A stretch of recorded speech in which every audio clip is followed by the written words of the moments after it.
to Stunthangar Video Hangouts. My name is Charles Carter, and I'll be your host this evening. I want to extend to you my gratitude for you watching Stunthangar Video Hangouts. If you're watching this as a replay, I want you to know that I host these YouTube live streams every Monday and Friday evening, starting at 6:45 p.m. Pacific Standard Time. So please make a note of this so you can be part of the show or tune in and watch. Now, to find the link, you must be a registered Stunthangar forum member to find the link.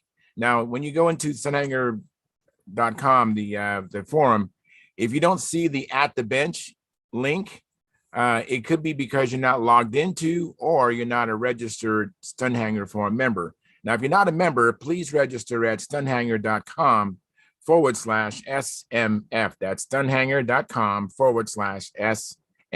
And when you register, make sure you use your real first and last name and put a space between it. And you must have a valid email address, or Sparky, the proprietor of Stunthangar, will not approve you. Now, if you're inclined to not come in and just enjoy watching this on YouTube, wonderful, fantastic. You can get your questions or comments in the chat box over here. And I'll do my best to make your comments or questions a part of the show. And I understand sometimes even I can't get a word in myself. So be patient, and I will ask our illustrious panel your question or state your comments. And by the way, you only can do that during a live stream. So during replays, that kind of stuff, those comments and questions I won't see. I only see them in the chat box during a live stream. So tune in during the live broadcast, which is Monday and Friday evening, starting at 6:45 p.m. Pacific Standard Time. Come in, make your question or comment known. And if it's not a convenient time for you to stay and watch the whole show, come back and watch the replay. Maybe even watch the response to your question or comments. Okay.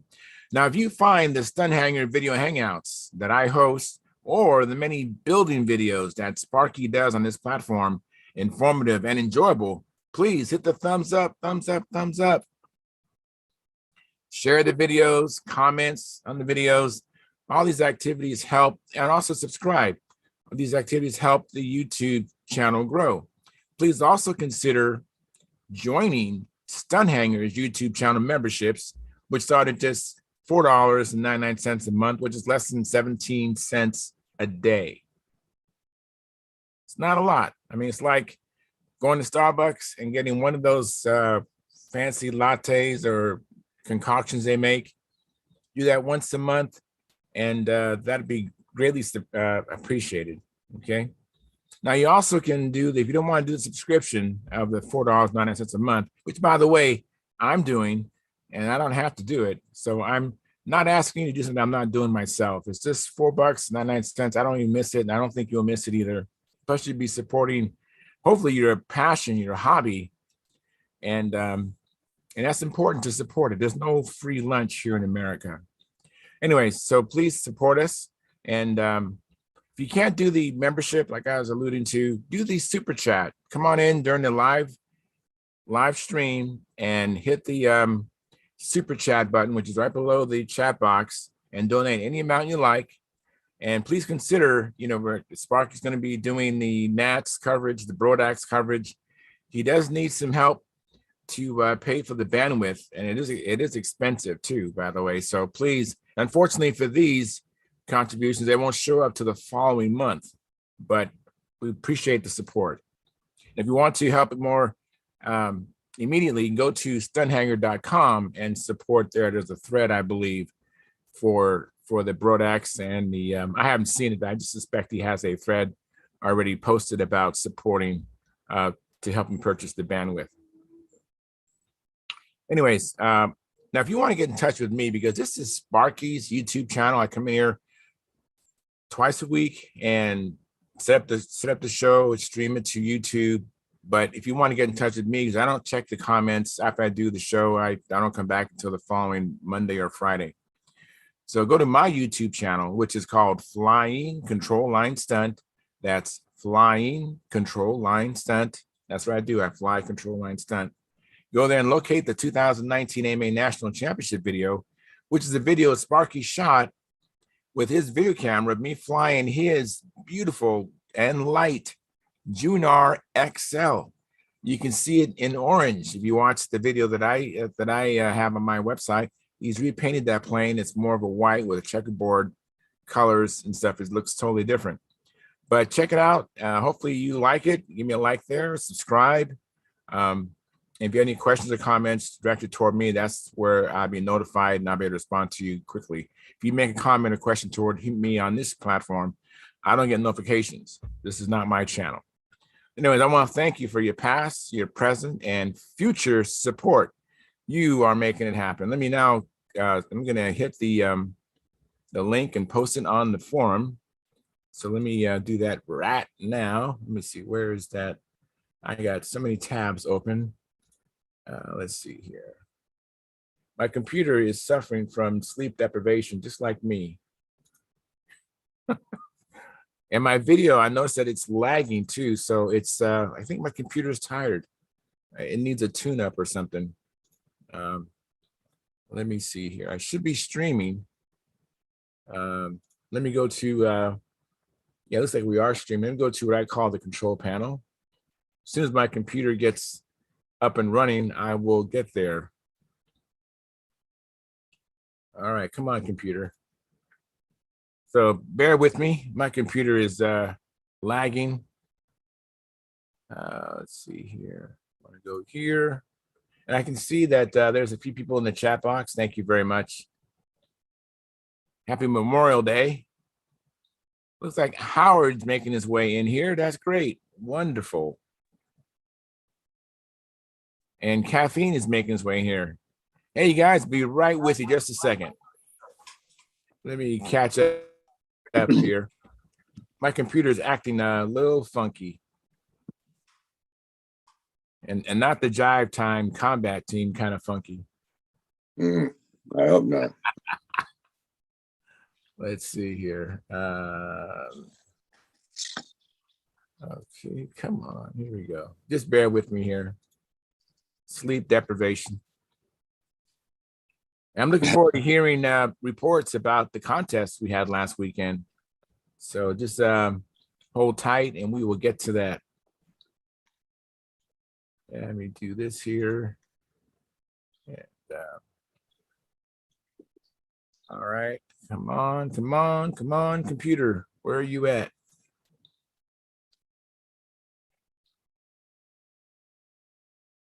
This does not even look right.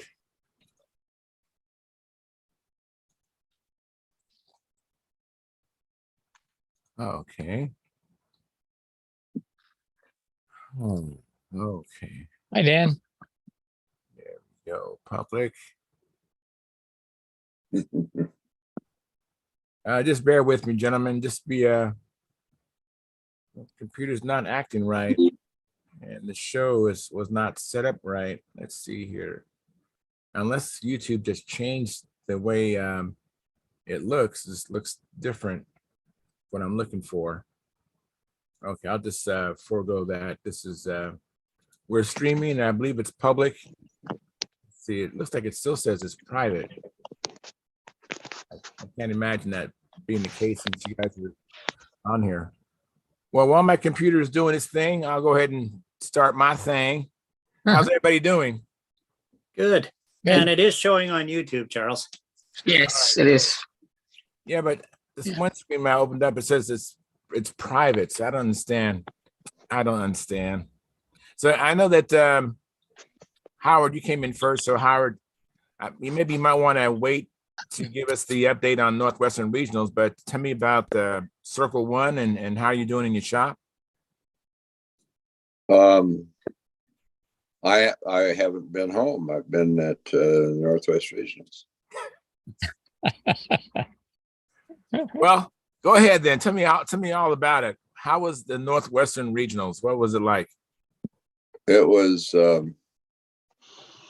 fine. I didn't get to all of it. I boycotted the first couple days. Dennis Nunes won profile. Wow. We Fred Underwood usually wins profile. We let him win profile, but Dennis showed up and spoiled everything. In fact, He won the overall stunt prize. Wow.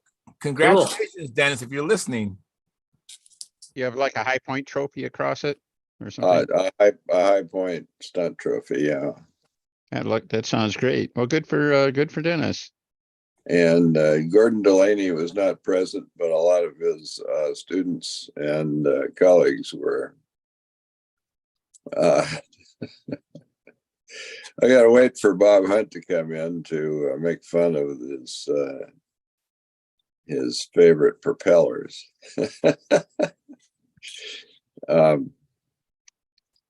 You mean the nasty donkey props? Or, Yes. Yes. Okay. Brent Williams, a regular here, was using one of his propellers, and it wouldn't have passed the FAI noise Really? Yeah, Dennis, it is so loud. I remember hearing it at Las Vegas last year. I mean, it's noisy. Maybe he has it on backwards or something. I don't know, but it was really noisy. Hmm. And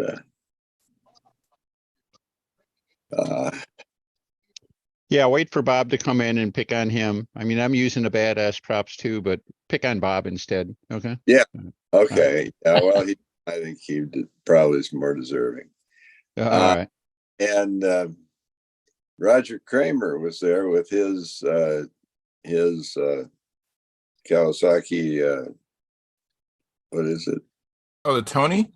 Tony, yeah, which is like Gordon's. Right. Hmm. So he won the prize for everybody's favorite airplane. Oh, wow. I mean, that plane's probably, 5 years old or so? Yeah, he flew an intermediate. Say that one more time. He flew an intermediate. Wow. I flew against him in intermediate like 5 or 6 years ago. Yeah. I remember I was like, that plane is beautiful. I mean, it looks just like Gordon's. I think one has a red tail and one has a blue tail. And, it's kind of hard to beat a really, really pretty airplane because everyone's just, just caught up with the beauty of the plane, the aesthetics, It was beautiful. And Alan Ressinger had a pretty airplane, his Bearcat. Yeah. I remember Different bear. it's a different Bearcat. I have Different. pictures of a new Bearcat that he had built and had actually stripped the finish off. It was a new plane and refinished it. Who's that? Alan Resslinger. It came out fine. Yeah, you're talking about his Rare Bear? Yeah. Yeah, I saw that in Vancouver a couple of weeks ago when I was down flying with the guys. Beautiful airplane. They remarked that you were there. In a good note or a bad note? I forget. I had a great time. Diplomatically played, Howard. Yeah. They stayed here on the way down to Roseburg. Oh, excellent. Yeah, the hospitality they gave me was just absolutely incredible. Oh, that's great. That's fantastic. I'm glad to hear that. Yeah, you get fed well if you go to their contest. Yeah, it wasn't a contest. I just went down for the heck of it for the weekend. Well, yeah, you got to go for their contest, and then you'll be fed well. You get even more hospitality. Well, actually, I went down there coincidental with their monthly meeting. Actually, I planned it that way. And we went off to the one restaurant they frequent, and it was just absolutely excellent. Oh. Got stuffed and suckered into buying another airplane while I was there at the restaurant too. That's Wow. probably why they treated you nice too, Bob. Yeah, they probably know your Achilles heel. That's it. That's it. Well, I went down with 5 airplanes, came back with the same 5 all intact, although I actually only flew 3 of them. And I came back with another 4 flyable planes and a kit. Holy cow. You either Wow. need, I'll show you some of them later if you want. yeah, you need a smaller truck or something. I don't know, but Yeah, I should have brought the van. And Cox had a new pretty airplane, a new MiG-ish, Yeah. I with the remember. molded fuselage and a traditionally built wing, which is kind of It flies like it's on rails. It flew well. He came in second by half a point or something, maybe a whole point. I'm not sure how much. So I haven't seen these scores. Who came in first in Open, I imagine? Paul Walker. Paul Walker, an expert, I mean. Okay, so Paul Walker was first, Chris was second. Who was third? David. Dave Fitzgerald. And who was fourth? Brett. And then who was fifth? I was. All right, I was trying to get to you. I didn't know where you was going to be. Yeah. And Tim Just was sixth. Oh, wow. And there are a lot of people flying really well there. Wow. So in now other Dennis words, Howard, Lewis- you're saying the usual suspects. Usual That's suspects. Then not a very satisfactory order, but yeah, a lot of guys were flying well. Pat Johnston was there; he was flying well. Marshall Palmer did a perfect overhead 8. Wow. The weather Friday and Saturday. Well, I don't know about Friday, but Saturday sounds like it was pretty crummy.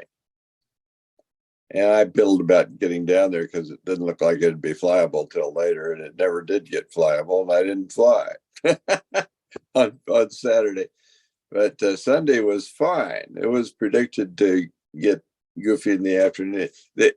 There's some buildings there, and if there's a northwest wind, as at Stonehenge, it's turbulent and awful. And that was the case on Saturday. But Sunday, the wind was, although predicted to be from the northwest, and it was from the northeast, and lovely. Well, it was kind of calm in places, and I was becalmed a little bit. And then it blew a hoolie during my inverted flight through my inside squares on my second flight. There was a thermal going through. Oh, okay. I tried to arrange the thermal for Brett's flight, as I usually do. No, I don't see anybody in the chat. Is the chat not working? I don't know what's going on with YouTube. I know we're streaming, but I don't have a view of the streaming. I signed in on it. You signed in on what, Gary? Give you a thumbs up. Oh, Wow. okay, thank you. Okay, I don't know what's going on. And then I see you, Lyle. How you doing, Lyle? Thanks for coming in. Just hello to everyone. Let me try to remember the order of who came in next. So Caffeine. So Caffeine, how are you doing?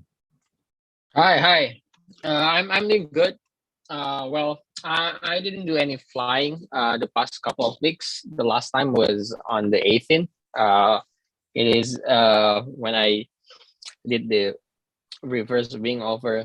Ended up with a crash cardinal, but it's all good now. It's been repaired and it's ready to fly again. I finally decided to get a new sets of line from Oki Air, from Russell. I'm still waiting for the lines to come. Yeah, it's yeah. It's 62 and 64 feet. 62 for 62 for the factor and 64 for the cardinal. Well, the cardinal, I think the cardinal really needs a longer lines, but factor is actually okay with the 60 feet I have right now. But sometimes when the engine is set right, I can get like 5051 with the 60 feet lines on the factor, but I have the tendency at this point to set the engine always too lean. So I think having a longer lines will get me into the safer side, like into if on factor, if I put 62 feet with current setting, I can get pretty much around 5.2 or 5.3 after getting the new lines. And then, yeah, but the Cardinal is definitely, it's a longer lines because at my current engine setting, the happiest place for its engine, always it always give me like 4.6, 4.7 seconds per lap. So yeah, it's definitely need more longer lines. So yeah, that's my update now. All right, cool. Thank you. Mhm. And Bob Whitley, you had a good time at Northwestern Regionals. You want to tell me about what you've been up to? Well, I wasn't at the Northwestern Regionals, but Oh, I thought you said you was treated with hospitality there and all that. yeah, that was 2 weeks ago when I went to Vancouver Oh, okay. Okay. just for the weekend getaway. But yeah, this Saturday we flew 175 kids. We were expecting 200, but we only did 175, which was good because we were short 2 airplanes. So I did.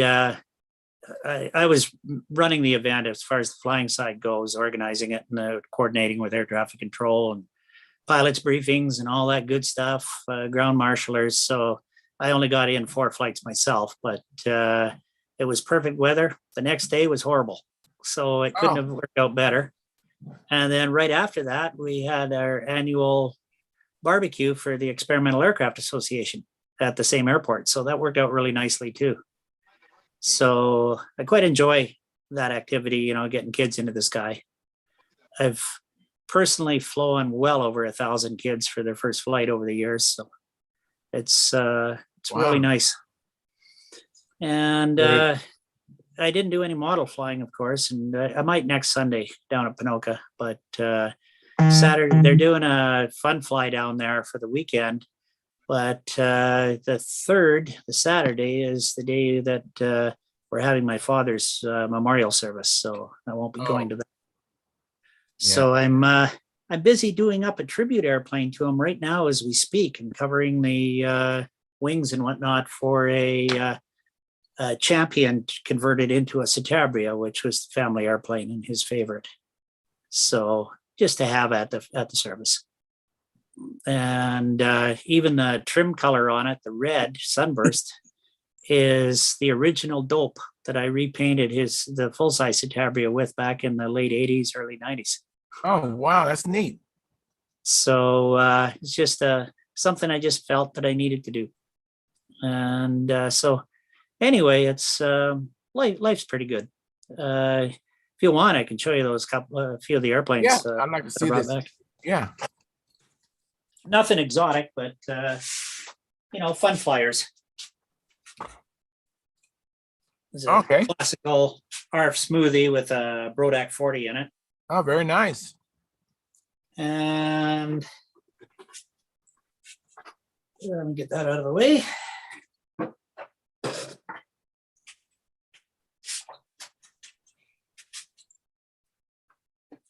And a profile Oriental that I'm going to use as an advanced trainer before I risk my vectors and SVs. Good idea. So that's also has a Brodak 40 in it also. What prop are you using on that Bodak 40? I don't know what one he's got on there. I haven't flown it yet. Haven't even looked at it. Looks like it's an 11.6. Okay. Might be a 10.6. I'm not sure. It's hard to tell. It's underneath the spinner. Right. And the other one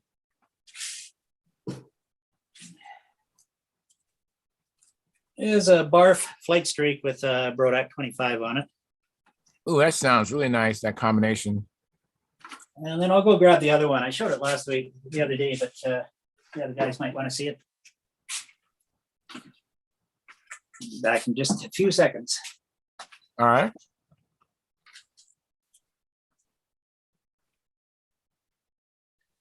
Hey, Gary, how you doing? Thanks for coming in, Gary. Pretty And good. thank you for the like.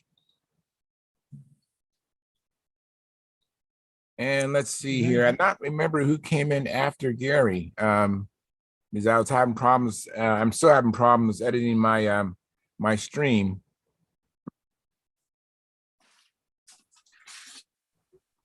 Sounds like Bob is coming back into view. What we got here? Yeah. This is a guided star. Got a couple of little fabric repairs to do, but nothing serious, with a virtually brand new LA25 on it. This is the one I bought at lunch, so I couldn't pass it up. $50 with that engine. So Yeah, man. basically, I got a free airplane. Yeah, very good. So, and then I also was given a partially completed Viking kit. So don't know what engine I'll throw on that. I might even throw my Spark 30 on it. I don't know when I do it, but it's not a high priority. So I am out of room for airplanes. Yeah, it happens. I got to go write a few off or give some away or something, I guess. That'd be good. Well, remember last time you did that, you took 5 airplanes, you ended up with 9. I mean, come on. So Yeah, I know. Well, actually 10 if I count the kit. yeah, okay. So you might need I don't to, know. you might want to look at your methodology there, Bob. You're I not think in I'm an it- airplane magnet. I think so. Yeah. But on the plus side, I've got very little into it for all of that stuff. And you know, I really want to encourage other people to get in the hobby. And so I've got lots of giveaways. If we can find people who are willing to pick up a handle. Yeah. Mhm. So So the Dennis, only guys from Edmonton that went down this year were Paul Jabot and Ken Bird to the regionals. Yeah. I don't Yeah, know how they did, but Huh. Well, Paul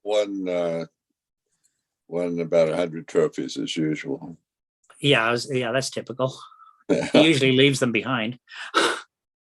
Well, they were giving away little chips to put on your plaque. You got one plaque for entering, then for each event that you placed in, you get a little thing to put on your plaque. I didn't get any little things to put on my plaque, so I didn't take the plaque. Yeah, how did Ken do? Do you know? I forget. I'll have to take care of that with a phone call in the next couple of days. Yeah. Yeah, Okay. I'd also like to, as one veteran to another, I'd like to extend best wishes on Memorial Day for all our American friends down there. Thank you. Yes, thank you all for your Yeah. service. I'm one of those guys in awe. So thank you, veterans. So And a belated happy birthday to you, Dennis. thanks. I saw your post on Stunthangar. I got around to responding to it this evening. So might take a peek at that. And for the record, I'm now 483 years old. So And dog years. Yeah. You like my post, did you? I did. I resemble that remark. as they Yeah, say. I'd heard a rumor that you had a T-shirt to that effect. And there's a picture in your post. So Oh, sorry. anyhow, I have to Danny? take a call. I'm going to go on mute. All right. yes, sir. How'd the contest go? It went terrific. We had first ever contest. We didn't know what to expect. I was originally hoping we might get 6 to 10 people. We ended up with 15. So that was a success. And people really liked our flying sight. Somebody said, gee, this is almost as nice as Triple Tree, which might have been a little exaggerated, but not too much. The grass is kept real short and everything. It was a real nice place to fly. Good. We had pretty good weather.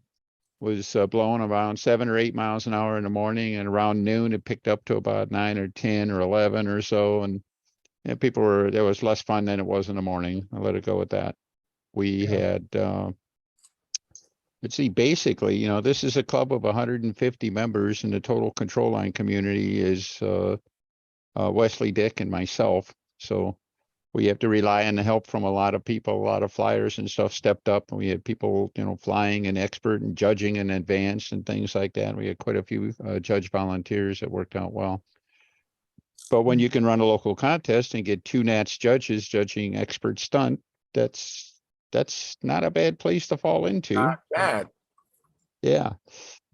Let's see. Even and this is the one that on the other side of the field. Well, really, it's only about 50 feet away where the flight line was. They were running an RC vintage RC event. It's for designs before 1980, And even the RC people, we got a lot of them coming over, seeing what's going on. Oh yeah, I got a ringmaster in the attic, that kind of thing and all that.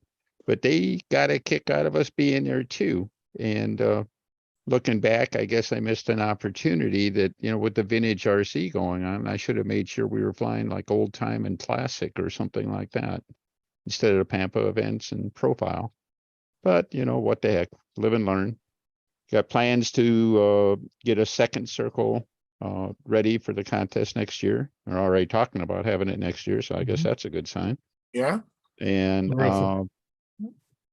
so I don't know. It's like went just about as well as it possibly could have. I mean, everything seemed to come together, and everybody seemed to have a good time. We finished at a reasonable hour. Folks were able to get a reasonable start on their trips back home and whatever. Sparky put up a couple of videos from up there. So if you go to his YouTube site, he's got a couple of he's got quite a few flights up there and whatever. I don't know. Turned out, like I say, we're really, really happy with how it worked out. So I got to see some of it. I thought it was nice, what I saw. So Charles, you have to jump on a plane and come join us next year. So Yeah. it's only 2,000 miles. I mean, come on. So Yeah, I know. you make it this far, I'll make sure that you have an SB11 to fly. How's that sound? That sounds good. You Doesn't could it? be in the top 16. Yeah. That's it. That's it. Guaranteed. Very good. I'm So- glad they went off without a hitch. That's great. I just Yeah. watched, I listened to the video. I was working on my plane, but I was playing the video in the background. I could hear that it was a good contest. And I guess Sparky had a little bit of problem with the video quality, but that's because Yeah, of well, you know, already whenever he's out in the boondocks and stuff, he gets connectivity issues and stuff like that, and you know, just sucking up tons of bandwidth and stuff, and it was just, you know, he was in he's just there. And I know the one time he was doing it, we have an oil tank there, fuel tank for the tractor that we use to pull the mower around. And he was like next to that, and I'm not so sure the proximity to that metal tank was a good idea or not. I just don't know. We're alive. Yeah. And hold on. I can't. Uh-oh. Brent and his brother. Yeah, it sounds like, is Brent using his, is he using that prop that he used over the weekend? Okay, yeah. Hey, now that prop was good enough to win advance. Give me some That's props it. here. So Howard, is that what his airplane sounded like? What we got here? Or? Well, Makes noise in the corners. Yeah. and not the corners too. It just makes a different noise in the corners. Yeah. Hey, but congratulations, Brent. That's a good job. Yeah, it is. Thank Got That my is highest great. score ever. So that was pretty good too. I got 519 and a half with no appearance points. Wow. Very good. Very Pretty good. pleased about that. You should be. You should be very good. Yeah. It was What are a you good doing contest. now? What are you doing right now besides We're here driving? driving. Are you headed someplace or heading home or what? Yeah, we're driving back from Oregon. We're somewhere in Idaho or Oregon right now. Oh, okay. So you're still making it back home from the contest. Yeah, How long of a drive is that for you? forever. 13 hours. Sounds like it's 2 days at least, huh? No. All right. 13 hours. Well, you know what? It's much nicer driving back 13 hours with the first place trophy in possession. Yeah. And you're playing in one piece. So that's Heck yeah. that'll be a happy ride home. It was a lot of fun. Yeah, it was a great contest. So how many people were in advance? There was 6. Didn't quite make that out. 6. Oh, very good. So I saw an image of Lanny Shorts. Was he flying in advance as well? Yeah, I beat him by a half point. But Yeah, you shouldn't be beating up on these senior citizens like that. well, I didn't have any appearance points, so I actually beat up on him even harder. So Yeah. Very good. Very good. I'm going to mute you because there's a lot of background noise. Oh, sorry about that. That's Thanks. okay. Sorry, it's just a road noise, I think. So let me mute you here. There we go. Who came in next? I don't know if I'm all out of order now, but I imagine, hey, Stuart Morrison, how are you doing, Stuart? Good. You doing any flying since last time we was together? Yeah, we went out today, the bean field, and it was a nice day, and did some flights, and Brad was good enough to make us a barbecue, chicken ribs, and everything. So Whoa. pretty Wow. nice. Yeah, it was good. Really good. So Wow, that's great. Memorial Day holiday, that's great. Out with your buddies, flying and eating some food. That yeah, sounds great. That's really rich in fellowship. it was pretty nice. It was good. Good day. So what planes did you fly today? As one Len gave me, it's a combat type plane. So Okay, that's serving you well, sounds like. yeah, it's been pretty good. I'm getting more used to the maneuvers, so I'm feeling more relaxed at doing it, so it's getting better. Good. And let me see here. Let me get to Lyle Spiegel. How you doing? Long time no see, Lyle. I'm good, thanks. Just been busy.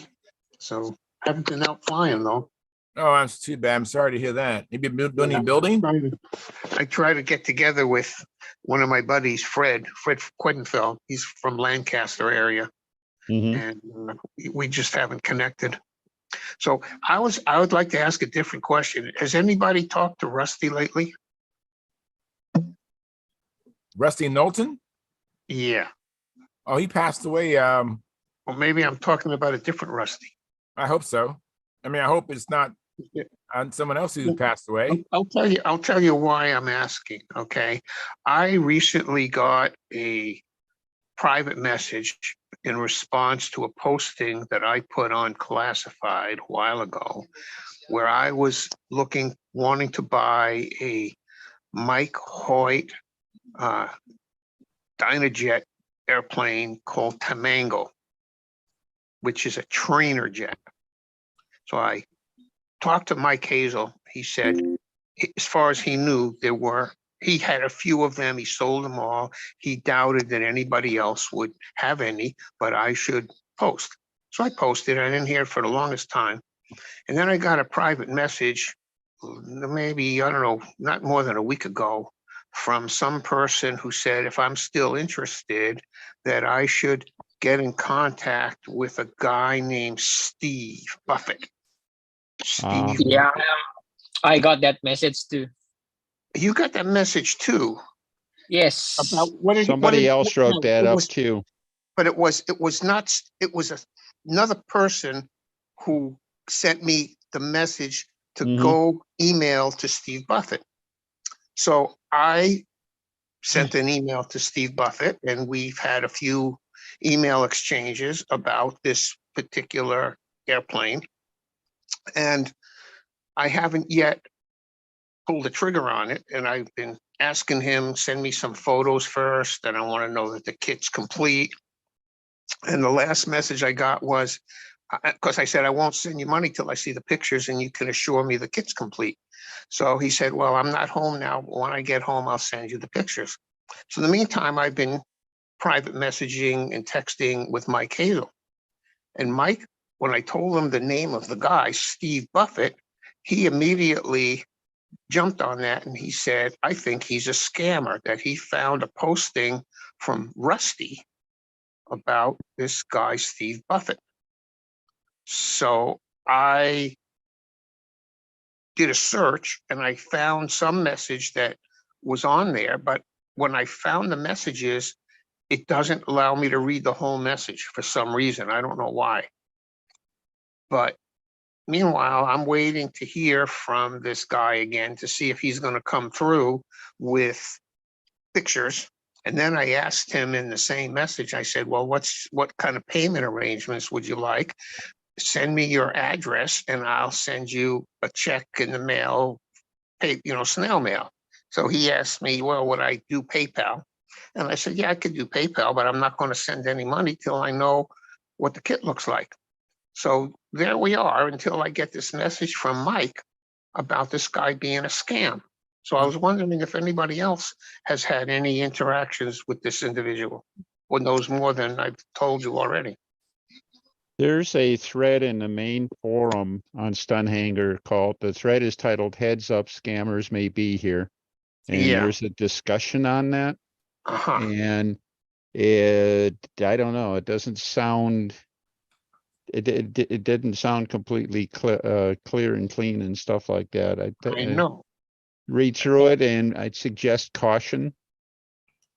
So at first, when we communicated, he said, well, he didn't give me an asking price. He says, I'd rather you tell me what you're willing to pay. And he also said that it would, originally he was going to get a price plus the shipping. So I came back and I said, well, what's your zip code so I can figure out the shipping? Because he didn't know. He never answered me. Ah.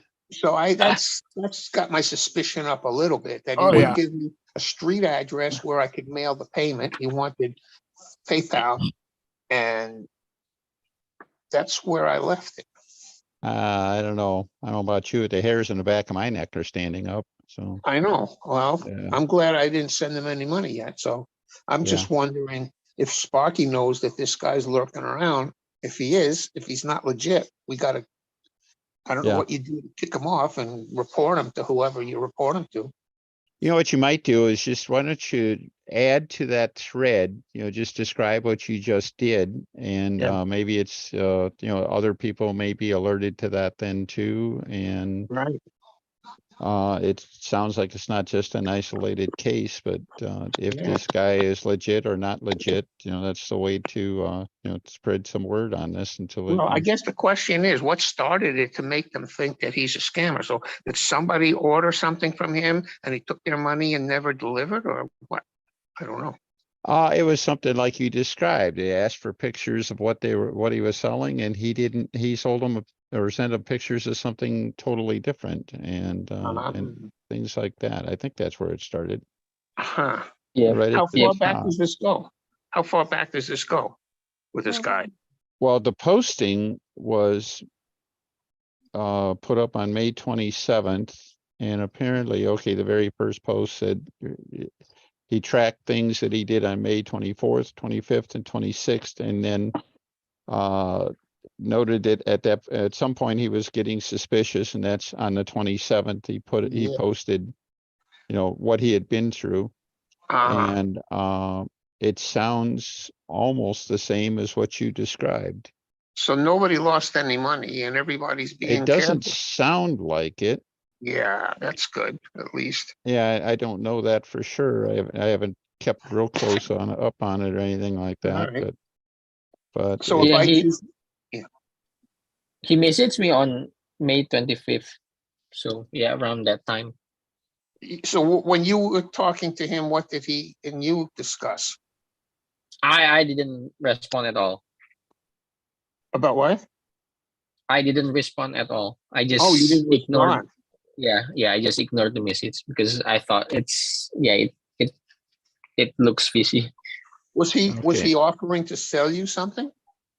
Yeah, I posted I want to buy sets of lines, ready to use lines on Stunthangar classified forum. Yeah, and then 10 days after I posted that, he reached me through my personal message Right, that's same with me. inbox, and then it says the same. It's hey, are you still interested? Right.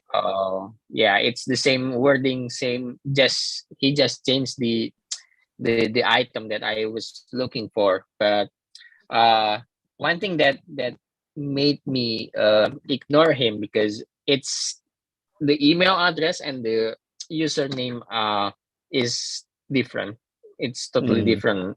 The username is Karen Michael, and that's right. And I thought it was a separate person, because originally the message, the first interaction for me was a message from this Karen Michael. Yep. And that person said, if you're still interested, here's an email to Steve Buffett, Steve get in Buffett, contact yep. with you. So I Yep. wrote the email and he answered me back, and that started a whole exchange, but Ah. we didn't do a Mhm. deal. And now I'm not going to do a deal till I know for sure that this is not a scam, but it sounds like it. Yeah. It does. I'm sorry about that experience. Okay. Yeah, I think so. Let me catch up on the chat box.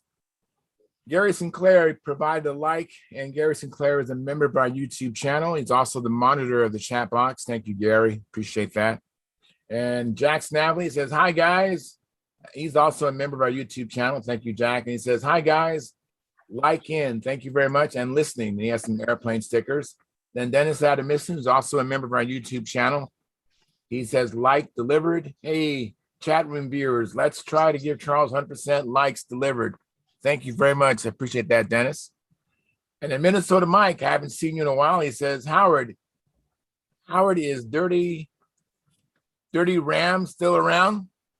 Hey, read the next one, Dirty Dan. So he's looking Dirty for. Dan. Thank you. Yeah.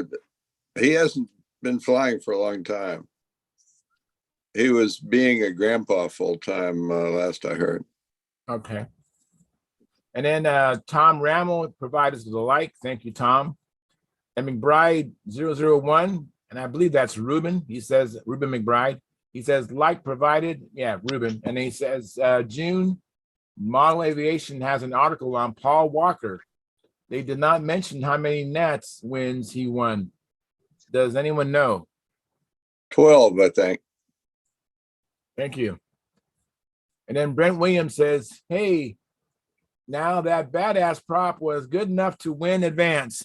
I don't think it's the prop. It might Could not. somebody tell me what's this badass prop you're talking about? I never heard of it. Yeah, it's a wooden prop. It's we believe it's manufactured by Zor, but it's painted black, a real nice finish, and it says badass. And I think Innovate sells it. Innovate Designs, that website. Yeah. Mm-hmm. And they What sell size out. is it? Oh, I have a 13. I think mine's a 12.6 pusher prop. Oh. I think they run between 10 and 14 or 15 inches. So Yeah, they're really nice looking props. Does anybody run one on the OS 46 LA or a Brodak? well, looks like Howard's got one there. My only badass props I'm using on my electric, so I didn't even use them for anything other than electric. You want to show that prop again, Howard? Huh. See how pretty that prop is? Well, it's not that pretty. It's light. Yeah. So they would have a size that would fit a 46 LA or a Brodak? I think he's Innovative sells electric stuff, and I think they're selling it as an electric prop. However, I don't know that there'd be a problem running that on a gas engine of 40 or 46. What do you think, Howard? I don't know. These are the only ones I've Yeah. filled, and they belong to Bob Hunt. He sent a couple because he wants me to make spinners for him. Well, Bob Hunt only runs electric. So Right. if that's an electric prop, I would be cautious about running it on a glow engine. Yeah, that's it. I'll tell you what, Lucian Miller is the gentleman who runs Innovative. If you told him, ask him if you could run it on a glow engine, 40 or 46 or something. I think he's a pretty straight shooter. He'd probably give you some good advice on that. Yeah, or you could know how it works. The last 5 years, all I've been running is those gray ones that went out of production from Tiger. So 11, 10, 11, 4.5s, 11, 5.5. The gray ones. Made by who? By Thunder Tiger? Cyclone, yeah. Cyclone. They were Okay. called Cyclone. Okay. It's a gray prop, and it's a 11, 5.5, I think. That's the prop of a lifetime for me. And that's for an LA 46. Yeah. Wow. Yeah. And I think the only one left that bought a batch of them before they went out of production was, what's his name? Tom. I'm having a brain fart here. He sells all the light LA, the 40 light case ultras, PA engines. Randy, yeah. Randy bought a whole inventory of those things. It's called a Cyclone came from Korea, I guess, or China, I don't know. I've not tried those props yet, but I'm intrigued. I've been happy with the Zor 12.5 and 12.4 on my LA-46. Really, 12-inch. I never did a 12-inch on my LA, and I got 3 LA-46s, and I never flew anything but that one prop I'm telling you about, and I flew it on my Thunderbird. I flew it on my Vectors, and it's just perfect. Well, if it's perfect, if you're happy, Yeah. I'm always happy until I find something better, right? So I'm always Hey, open everybody for, finds something different- else. That's the fun of experimenting, right? Yeah, it Yeah, is. that's it. But I've really liked the Zor props. They're really light and really well made, and they're not totally balanced, but they're closer than like a prop kit, like Zinger. Yeah. Mhm. So try Zor 12.5. Yeah, I don't think you'll go wrong. Huh. I mean, providing your plane is not a boat anchor, No, it's not. It's light. It's not. Oh, then you should no problem. Yeah, the Zor props have an outstanding reputation. They're a little Just trying expensive. to think, for a RSM prop. used to sell their own brand. They were made by Zor, and I'm looking at their site and I can't figure out where they hide them here, so. That's interesting. Different question. There's a fella that's selling mufflers that he makes for, it'll fit a McCoy 35, and it's held onto the exhaust stack, it looks like, with 2 little threaded screws that clamp to the outside of the case. Has anybody seen those online? And forget his name, the fella that makes them. That And first name is Fred. No, Yeah. Stan. Stan, yeah. So my question is, I would be concerned on my McCoy that a muffler like that, since that engine was never built to run any kind of muffler, would cause any kind of overheating issue that would ruin what already is a fragile liner and piston. We know it's, don't overlean it, don't burn it up. One bad run and you kill the engine. If you use enough oil and run it right, it'll survive. But with a muffler, I'm very hesitant to stick a muffler on my McCoy. Mhm.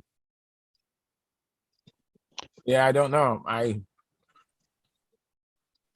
just seen him on Facebook, Yeah. right, Stan? I just seen But they I'd look like to beautiful. hear if anybody's run them and what the outcome has been. Yeah, Are you talking about a regular muffler or a tongue muffler? It's a tongue muffler. It's a tongue muffler.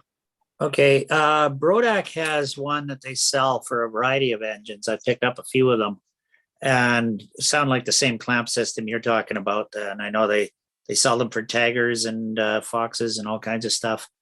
And there's a good possibility that one of those might be close enough for a universal fit for you. Oh, that's interesting. Yeah.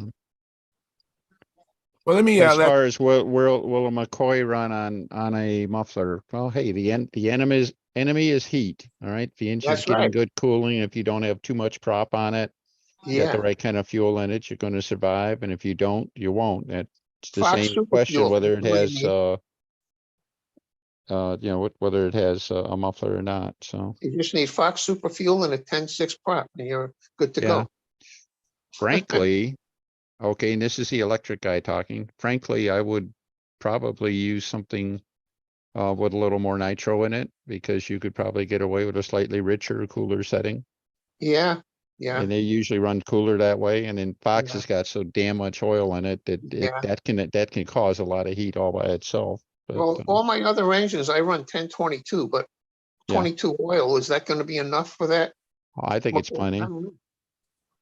I used to run 17 in mine. I used to run K&B 100 in my McCoy 40s, and Really? they ran great on that. Yeah. Wow. If it's broken Hey. in well, it shouldn't be an issue. Okay, Hey, Lyle, yeah. you were looking for a muffler for a McCoy? I'm just having a conversation. I'm not ready to go buy one, but I saw this one advert that fella thing in online, and I had the thought that if I was going to get one, then I could put it on an airplane where I could not fly an open exhaust, but I Mhm. would not want to kill that engine. Mhm. Well, I do know for a fact that Brodeck does make a strap-on muffler for a McCoy Strap 35. on. Okay. If that's what you're looking for, because I looked one up for another friend of ours that we fly with, and they do have Yeah. them. Okay. But have you seen the one that this Stan guy is selling? No, I have not. Okay. It's really intriguing, the shape, the There's- look of it. And he's only And a asking little- $25 for it. A little I've seen hint it for you on too, Facebook. if you're worried about overheating. Yeah. If there's a muffler sticking on it, I Yeah. poke my holes to the inside then if I'm really gonna drill it out, but there's this thing called an electric drill. Just put Yeah. a crap load more holes in it. Oh, I do that, or I do that automatically on my tongue mufflers. Yeah. Yeah. I do that automatically. Yeah. Although I've had better luck with my tube mufflers that I get from Scott Dinger out in California, the aluminum Yeah. ones. Yeah. Oh, he makes a gem of a muffler. Yeah. Yep. I have about 3 of his mufflers. They're really That's good. what I got, about 3 of them. I got 2 of them on my OSs, and I think I have 1 on a Fox. Yeah. Yeah. And All Scott I've heard Dinger about is a- those ones is high praise. Yeah, Wait yeah. a minute. Hey, Lyle, of course, if Yeah. you're worried about noise, talk to your friend, Fred, and I can help you out too. We can get you a quiet setup, my friend. Actually, We knew that was coming eventually, Dennis. actually, Fred is trying to get me to go over to the other side. And at one of the That's swap my meets, man. Yeah. at one of the swap meets recently, last year, I guess, somebody had a Vector 40 ARF kit, or for a very low price. And I said, geez, how come you're selling it for such a low price? There's something wrong with it. And he opened the box and he said, yeah, I was going to convert it to electric. So I cut out the motor mounts. There's no motor mounts. So if you want to build an electric airplane, it's a deal. But if you don't want to go electric. So Fred was around and he said, for the price he's asking, you can't go wrong. And I'll put an electric motor in for you, because I never did an electric. So now I have a Vector 40 with an electric, and I got the battery, and the only thing missing is I need a timer. And I don't know what to do for a timer. And from what I understand, there's certain timers that, and I'm a sport flyer, so I'm not trying to, trim this thing to go win the Nats. But I understand from timers, and I'm not an expert, that the lower cost ones, they need a programming box of some kind, which costs more than the whole timer does. You can use, again, talk to Fred, and I'm surprised he hasn't set you on it and stuff like that. At Brodeck, we set him up with the one timer, the most popular timer they sell. You program it with a Phillips screwdriver. All right. Oh, You okay. just dial up your speed, dial up your flight time, and you're good to go. And it works with a simple ESC. It is not a full tilt pro stunt thing, but I have trophied with that timer.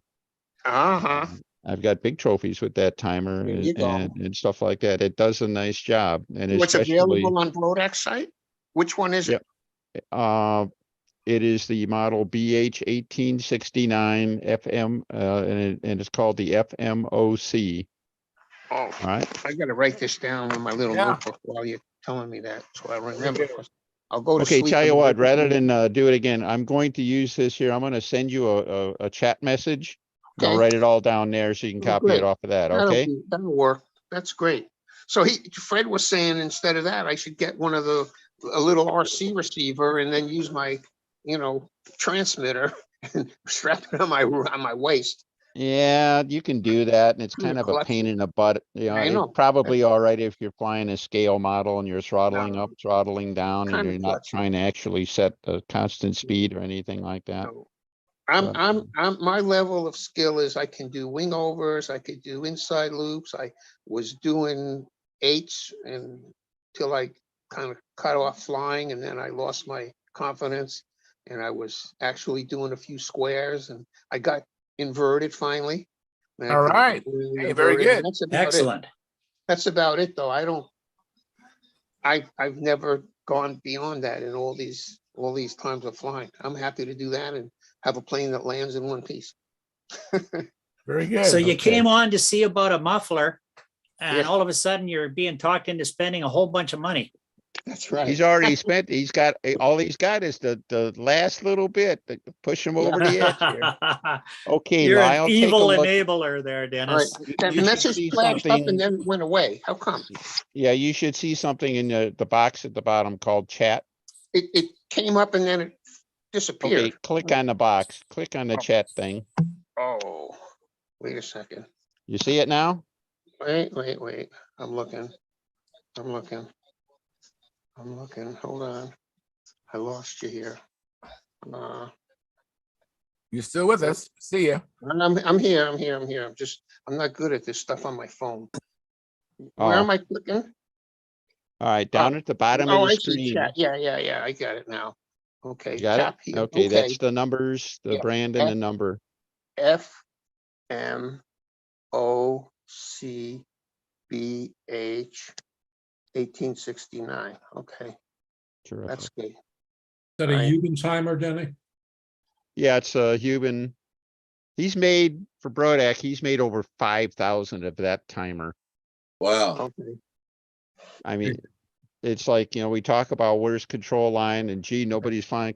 Somebody is buying the heck out of control line. I mean, that's control line hardware. So Yep. somebody's buying the heck out of that stuff. Wow. So They work.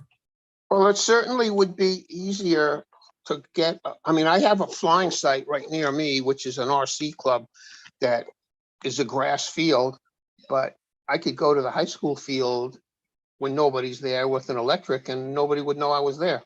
And it's Mhm. closer. yeah, that's it. You may end up liking it. I might. Alone. In fact, I have 2 of the SIG, what are those, twisters kits? Yeah. Not kits, they were planes that were gifted to me, both set up for glow. And I think one went home to Fred's hospital and he said, I'm gonna convert that into an electric also. So we haven't got that up in the air yet. Okay, sounds good. So I only had one flight on an electric and I liked it. Fred had a Ringmaster out last year and he gave me a chance to fly it and I enjoyed it. Yes, was it his Different big feeling. Ringmaster or was it the normal one? The normal size Ringmaster. Okay. And one last question. Has anybody got an idea approximately of what a Sterling S1 kit unopened would be? It's in the white box, so it's the later manufacturer. It's not the old yellow box, but it's a kit that I have that I picked up at a swap meet. And I don't think I'm ever going to build it. So I don't know whether I would offer it up for sale, what I could get for it, or offer it up for a swap for something else. Anybody got an idea what it? Go to eBay, look up Yeah. Ringmasters, and then look at the completed sales, the Okay. actual sales. Uh-huh. That's probably as good a guess as you're going to get. And I don't know where you're going to try to sell it, on eBay or whatever else, but Well, that's either not a that or I'm bad going to place put to it on check. Stunthangar. Mhm. It's the only 2 choices I have, or else I take it to a swap meet. But Yeah. swap meet's not going to bring me a lot of money. Yeah, you can go on eBay, you can check the completed Yeah. sales on eBay, and that'll give you some idea, and you can just toss it out there. And hey, Okay. it's some people will buy that piece of nostalgia. Some people I know. it's as simple as that. And I think I've moved on. I have a Ringmaster actually with an OS 35S on it. Mhm. That flies pretty well, so I don't need a second ringmaster. I very rarely even fly it, because if we go out flying, I'm usually trying to fly my Vector or my Thunderbird or my Smoothie. Those are my three go-tos. Right. Yeah, sure. Let me let Mark Wise in. Hey, Mark Wise, how you doing? I'm doing good. I was supposed to fly today, but with my friend Tom Smeltzer, but the weather didn't quite cooperate. So I got to discharge my six cell batteries and wait for the next day. That doesn't take very long. So we're doing fine. Just very busy with Pampa committees and. Hey, I'm going to say good night, guys. All right, good night, Lyle. Thanks for coming in. Talk to you later. Bye. So no flying, but staying very busy in the hobby. Got that coming up in a few weeks. That's it. I got my Pampa ID card in the mail. Ah, there you go. Yeah. That was pretty cool. Yep. Yeah, I got mine in the email. So I'll get it laminated, I guess. Pretty good. So was you gonna fly your what was you gonna fly today? If you had things go your way? P-47. Oh wow. The Warwick P-47. I'm gonna bring it to Rodak. I'm sure I can find some time to fly it out there. Hey, go big or go home, pal. That's it. That's you got the bird. Sounds like you got it trimmed out well and stuff. I don't know why you wouldn't bring it out every chance you could get. So That's incredible that airplane's being flown. It's wonderful. Yep, that's great. It's a better life than hanging on the wall, until it falls It's apart. Yeah, great and light and just a magnificent airplane. That's great. That is awesome. hey Bob Whitley. Yo. Hey, I know on an outboard motor, a propeller, the water in the back of it, is when it's turning, is boiling hot. How about the air on a propeller on an airplane? Is it hot too? No. Never noticed it. I really enjoy the air blowing past, especially on Saturday when it was a hot day and I was flying a Grumman Traveler. So it was really nice to slide the canopy open and get cool from that propeller. Okay. So it don't work like water then, evidently. I just quite. No. Okay. Well, I think on the outboard motors, they run the motor exhaust through the propeller hub. Yeah, they do. I was about to say that. Yeah, I think that's why it's hot. This is the water, they say. It's boiling. Yeah, they run the exhaust through the motor housing, and it comes out through or right next to the prop and everything like that. So what you're feeling is really the heat from the engine itself. So actually, on that note of outboard motors, about every 10 years or so, somebody in amateur built aircraft experimental gets the idea that the power to weight in those outboard motors is just nuts, and they figure that'd be a perfect airplane engine. So they spend a whole bunch of time or waste a whole bunch of time trying to do conversions and everything, and then find out why they can run so fast, because they got an entire lake to cool them. Yeah. Yeah. Okay. Very good. Yep. I'm just curious. Yeah. Let me see. I think I haven't gotten to Carl. Hey, Carl, I'm sorry I missed you today. I did an overnighter over morning. Did not go to sleep. I still have not been to sleep since yesterday. Oh, and wow. I was really desperately trying to get my Cardinal finished. And so anyways, I missed, I invited, this is how I did this. I invited a bunch of friends to come fly with me Memorial Day, and I don't show up. So yeah, you deadbeat. Yeah, you miss a good time, Charles. And you killed it again. I was so pumped up to go inverter today, but you weren't there, so I couldn't do it. You know what? I understand you. I mean, we'll grasp any excuse to not do. I mean, it's not just the inverted. I mean, whatever it is. I remember my first outside square. That just scared the stuff out of me. I was just so scared to do it. And I finally figured out, well, the safest place would be straight over my head for the first outside square, And then Yeah. finally brought it down lower and lower. But yeah, so just like, Yeah. then motor's not sound right. Maybe I need to go plug. Am I almost out of fuel? I mean, any reason to not do the maneuver, because we're trying to mitigate this fear, which it's just hard to deal with. Yeah. Well, as you know, it's kind of gloomy for us today because we were wondering if it was going to start raining on us, but then around 10:30, 11 o'clock, the sun came out a little bit and the misting went away and the clouds opened up a little bit, and it was a good day. We had like 5 pilots that showed up today. Oh, great. And then so who was there? Well, it was me and Stuart, Greg Hill, Sean, Joe showed up, Keith showed up, the one that lives in Mole. Keith Bozell, yeah. And I think that's it. And myself. That was it. Yeah, I was ready to fly about 1:30. Yeah. By the time you guys were getting ready to pack up. Everybody had a good time. Good. That's good. I'm sorry I missed it. I tried so I didn't even get any sleep. But let me catch up on the chat box. Go ahead, Carl. Oh, well, Keith had a question. He's got 2 P40Rs that he's gonna put together, but in the instructions it says that you can set the vertical rudder one of 2 ways: either throw an offset to it or just run them straight up. And he was wondering which way was the best way to do that. What does my illustrious panel think? Oh, you're muted, Denny. Yeah, pull your mic down, Denny.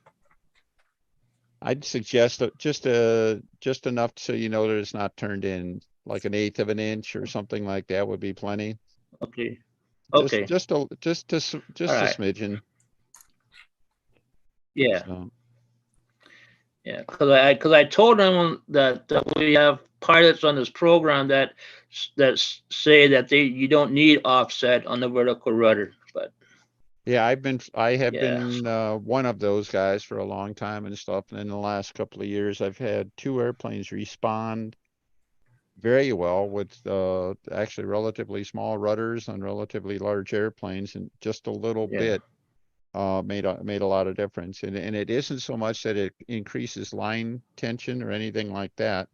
It seems to make the airplane stabilize as it's going around the circle. The airplane's kind of crabbing around the circle and stuff, and it's prone. Sometimes I had the one airplane that would kind of wobble horizontally on the axis, having just a little bit, just a tick of offset on it was enough to stabilize it, so it would always fly smoothly around the circle.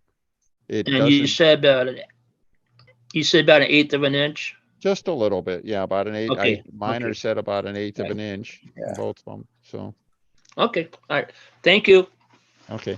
Hey, Charles, can I do a quick share here? Yeah, just 1 second. I haven't still caught up with the chat box. Okay. There's a question by Marcel Legrand. He says, "Got a question for you all. I'm building a Nobler and want to know what's a good size engine will work best. 35, 40, or 46. I sent John a few pics if you want to check it out after 4 days of building."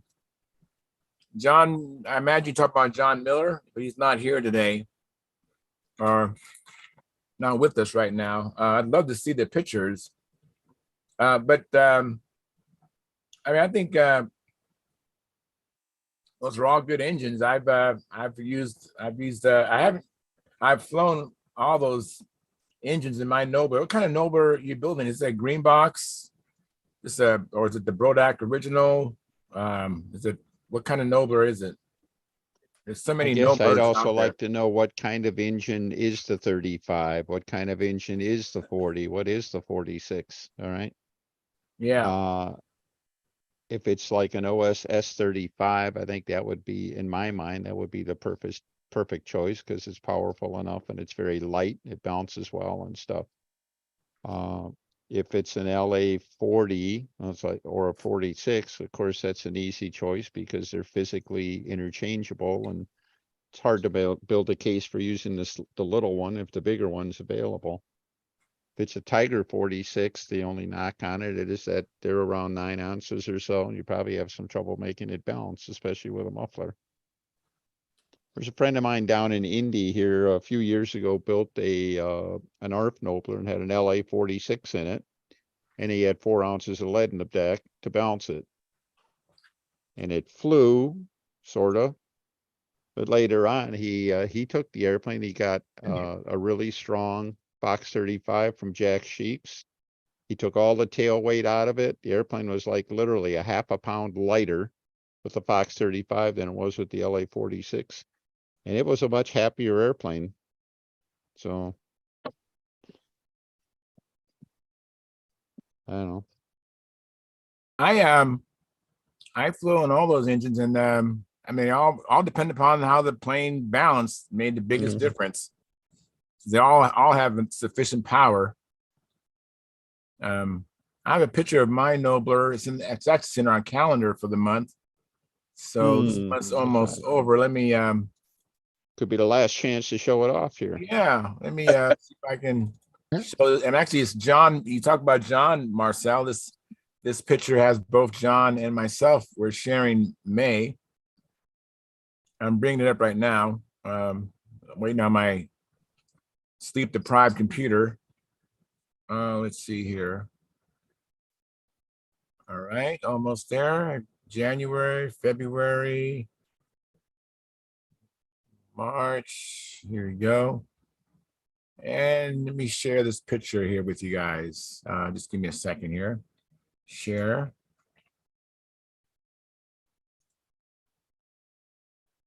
And like always, I can't see what I'm sharing. I don't know why the host can't see what he's sharing.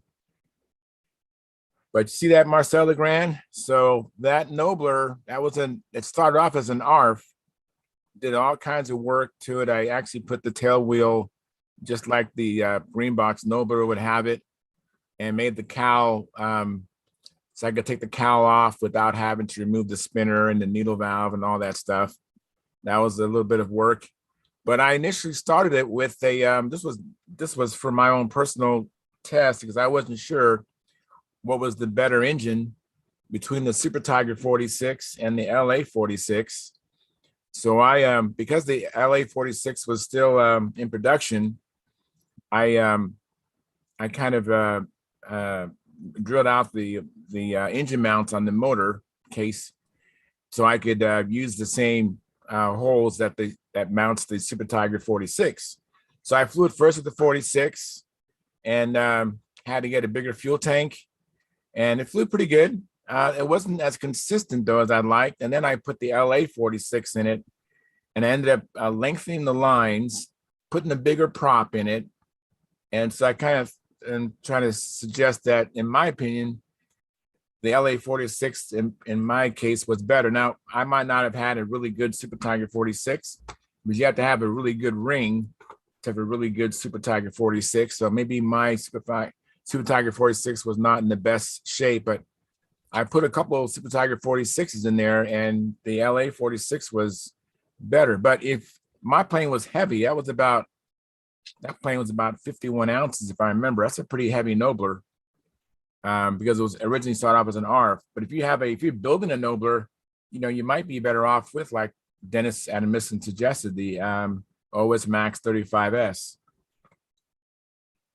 Anyway, so this is the month of May. Here's John Miller with his twin flight streak, and myself there with the Nobler, and it's on the wing it says Zoe Life. You can't really make it out too well, but yeah, that's missed that plane, and I lost it due to I set my stooge up over my flying lines. My stooge had Spectra lines and Spectra 1, and shredded the stainless steel lines and before it really took off. So anyways, that's an image of that. I'll stop sharing. Yeah, the question is, who is Zoe? Oh, Zoe. It's kind of like this plane was a tribute to to my faith in Christ and believing that if you accept Jesus Christ, you'll have that Okay. Zoe life. So the plane was Okay. kind of like how Bob Hunt used the Genesis to kind of as a testament to his faith. That's how I used the Nova Okay. R. Okay. I saw that and I thought it might be your wife or a daughter or something like that. But okay. Thank you. Anyways, let me see here. Dennis, did you want to show something? Yeah, he wanted to show something. Let me stop showing something so he can show something. All right. Well, it's only taken me about a month to come through on a promise for caffeine.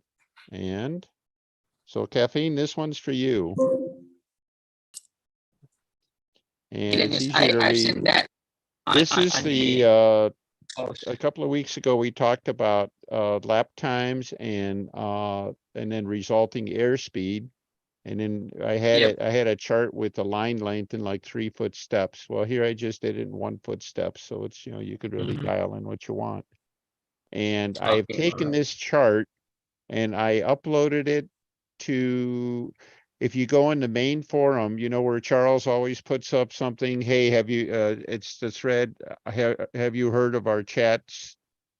And every week or every chat, he does an update and invites people to join us and stuff like that. I put it in there, so you should be able to find it there and download it. Yep. Thank you, Dennis. It's I've just seen a your PDF post. file. So Yeah. So what's the inside the green? I'm sorry again. The green highlight. What is that about with the green Oh, highlight? the green highlight there was the lap times were between like 4.8 and 6. It was, I think, the area where I would expect to see most of our stunt planes flying. Okay, I see. These lower lap times here they're pretty sporty. You don't want to be flying a stunt plane at 2.5-second laps, but you might be flying a nostalgia combat plane or something like that, because that's right around 100 miles an hour on 60 feet of line, which is where you would expect some of the old Voodoos and the old engines to fly.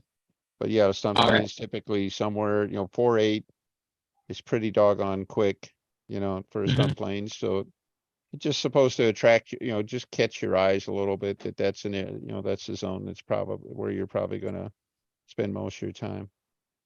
Okay, all right, I see. All right, line length to the center of the airplane. I think if you were going to take, most of us, of course, we measure our lines from eye to eye, and then the airplane is, and the handle are attached to that.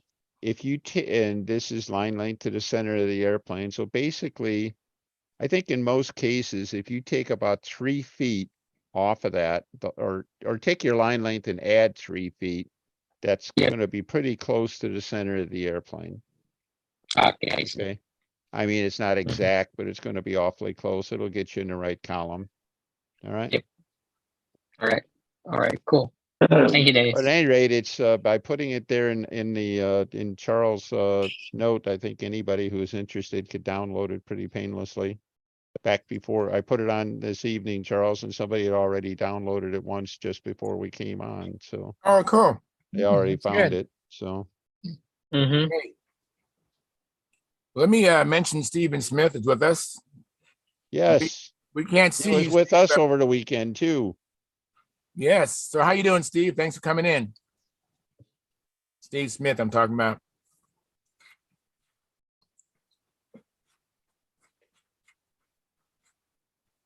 Maybe he stepped out of the room for a minute. He is muted. Anyways, Terry Mitchell in the chat box, he says, sent. Hey, Gordon, missed you at the regionals and hope you're feeling better. Yeah, we don't have Gordon with us this evening. Hopefully he's feeling better. And then Terry Mitchell goes on to say, where's a good place to buy timers besides Brodax? I guess Europe. The active timers at Igor and Mr. Fioretti make. They're all offshore. I'm not sure. Oh, the Canadian one, the Climb and oh, crap. dive. Yeah, I can't think of the name of that. Climb and dive. Yes. Yeah. And what about the K2R? I mean, not K2R, but KR governor. Yeah, the KR timer is still available from RSM. I guess we got to turn the question back around and ask him what kind of timer he's looking for. What does he want the timer to do? What kind of system is he going to put it with and stuff? The KR timer is designed to work with simple ESCs, as are some of the Brodac timers. Get touch from Tom Rammel. Tom Rammel's making some too? Yeah, it was. Okay. Touch. Okay, so Tom could be reached, I guess, through Stunthangar. So yeah. He's a regular here. Mm-hmm. Yeah, he's in the chat or in the comment or the YouTube chat, isn't he? Yes. Yeah. So maybe he can step up there and get in touch. He has an awesome YouTube channel too.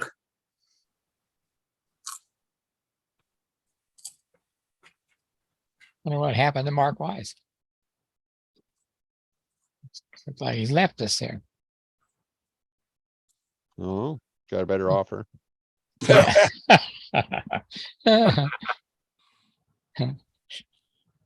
With double the pay. Yeah. Yeah, it's unfortunate. He talked about not being able to. He's spending an incredible amount of time with stunt flying, but none of it is at the flying field. Yes. It's all on making other things.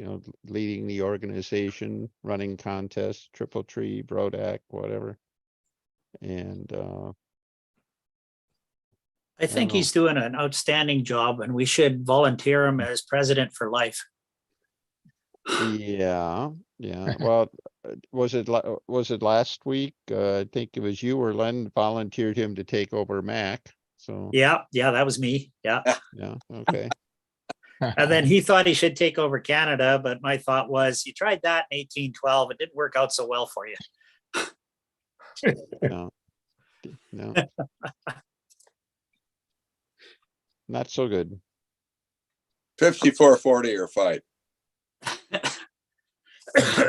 We got a So anyway, guys, from, Tom Rahm says only 2 timers left at $80 each.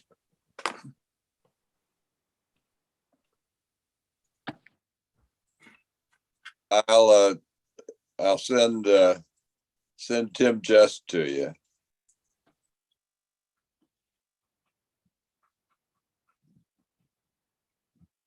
So guys, I'm going to have to shut down. I got a call to make to Alaska to the mother-in-law. So just show you what I did while I was sitting here tonight. What's that? Covered these wings. Oh, make it big. Hang on a second. All right. Still got to play with the tips a little bit, a couple of little wrinkles, but. Mm-hmm.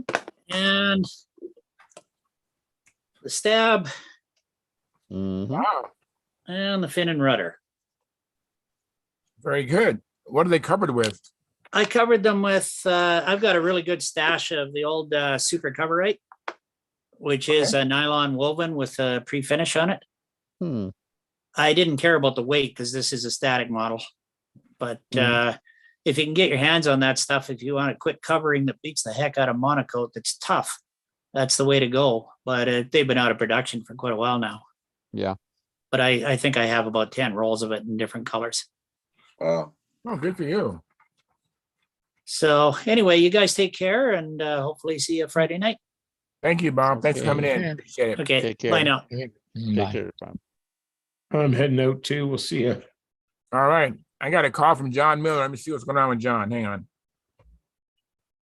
Hey, Big John. question. Steve Yeah. Smith, are you back? Is Steve? Yeah, There he safely is. back in St. Louis. Yeah, we're just Charles is calling you up online here a couple of minutes ago, and you must have stepped out for a second or something. But hey, Sparky did a beautiful job putting that crazy vector back together for you. Yeah, I know. I watched that whole deal. So I couldn't believe he got it so not quick. only fixed it, but made it better. Yes, absolutely. Putting the phenolic firewall in there is certainly a good thing. So Yeah, I think we're gonna go out tomorrow and see how it goes. terrific. Yeah, I watched the video of Sparky working on your vector. Looks good. Yeah, he definitely has he's got a talent, that's for sure. Mm-hmm. Yeah, I was surprised how quick he did it too. So, Yeah. he did the whole thing in just and actually, you guys just traveled yesterday too, right? Yeah. Yeah. So what time did you get home roughly? Actually, the trip back was much better than the trip up. Okay. Yeah, we got back 1 o'clock or so. Okay. But still, after that kind of a ride, and he must have jumped right in the workshop, and Yes, he did. he's been about he's got 4 or 5 hours of video on it. So, I was just surprised he put that, he put Yeah, that much yeah. time No, in a single day. we were driving back and he says, no, I'll have it done tomorrow. I'm like, okay. Wow. That's great. So, yeah, he wants to help me build a crossfire electric. Okay. We might even video it. We're gonna do it there in Stunthangar headquarters. That sounds great. I might actually learn something. Yeah, I think so. It's always cool. I remember watching Wendy and one of his friends building a plane. They built the Brodak original Nobler. Trying to remember the gentleman's name, but it was like a updated Nobler video. He had an older video that he did a long time ago, and I can't remember the guy's name, but that was kind of neat. And then of course seeing John Jordan and Sparky at John Jordan's house. So I like that type of element where there's two builders and one is pretty much dictating the other guy what to do. And yeah. And that'd be you, by the way. And so and you'd be learning, and we all would be learning with you, Yeah, and he's got he's got the molds and things that are needed. So yeah, I'm looking forward to it. He's got to clean up his building room though. But after he gets back from Brodax, I think he's going to jump on that. Sounds great. Excuse me. Sounds great. That'd be a great follow-up. I mean, he's building his own airplanes. He's building that what you call that Magnum now, and I don't know if he has even a particular use for the Magnum or anything like that, but it's a good subject to build. It's just, what does he do with them all when he's done? So yeah, and even though he's gone away from electric, he's right. He's going to help me build an electric crossfire. So yeah, he had a couple. he built several of them. Yeah, he actually built one that was kind of interesting. He built an I-beam version. He called it Beamfire. So yeah, I think we're going to do the lost foam method on mine. Denny, that contest you had was great. I had a great time, even though I had a little bit of trouble. And having the lunch there was really good. You did a great job for a first time. Well, thanks. I was tickled to death the way it all turned out, and and how people like yourself jumped in to help out and stuff like that. I don't know if you heard earlier, but it's not very many times you can get, yourself and Joe are there. You get Nat's judges judging expert at a local meet. Yeah, That yeah. ain't bad. I think I owe Joe something because I kind of threw him in there. I kind of threw him under the bus. Yeah. I don't know. It was, I don't think he minded either, but it But was he just, said he it was didn't just get fun. his extra cookie. Oh, that's it. Well, heck, he should have been more bold about that. But you don't ask, you take it, like I did. Oh, so, but I did miss out on the brownies. So I had the chocolate cake, and that was yeah, great. yeah, yeah. So I was lucky. I was early in the line, so. hmm hmm we better get back to it. Charles is going to start flying his airplane in a minute. We keep talking about food, but Yeah. Uh-oh. I have a question from Terry Mitchell. He says, "Hey Howard, did you fly stunt on Sunday at the regionals? How did Yeah, it go? I couldn't be there on Sunday. Had grandpa duty." yes, I did. Not very well, but I flew some stunt. So did you fly your new dog or did you fly the old dog? I flew the old dog. The old dog. All right. So the old dog is not your second fiddle. It's your primary plane of lately, huh? Well, I've been working on the new dog, and I got it all put together and made a flight on it Friday evening, and it flies really well. But been practicing with the old one, and even though the new one flies better, I don't have as much time on it, and I figured they'd score about the same, so I just took the old dog. hmm And we have another text here in the chat box. This is Ara Dedenkind. I'm blowing his name. I know I am. I'm just tired. But his question is McCoy redheads with tube mufflers, attached don't work properly in theory because the McCoy's subport induction. The piston skirt is briefly open to the atmosphere and breaks crankcase pressure.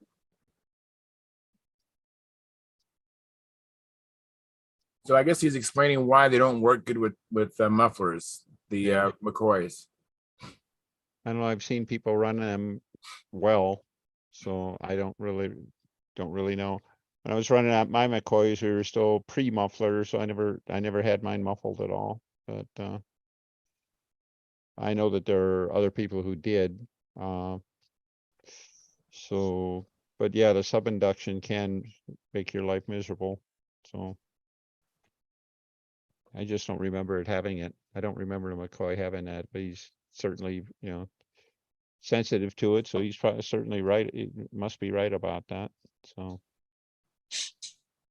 And then Terry Mitchell asked, how did Pat Johnson and Paul do? I know you said it earlier, Howard, but would you mind repeating it for Terry Mitchell's benefit? How did they do Sunday? Pat was flying pretty well. I don't think he won a prize.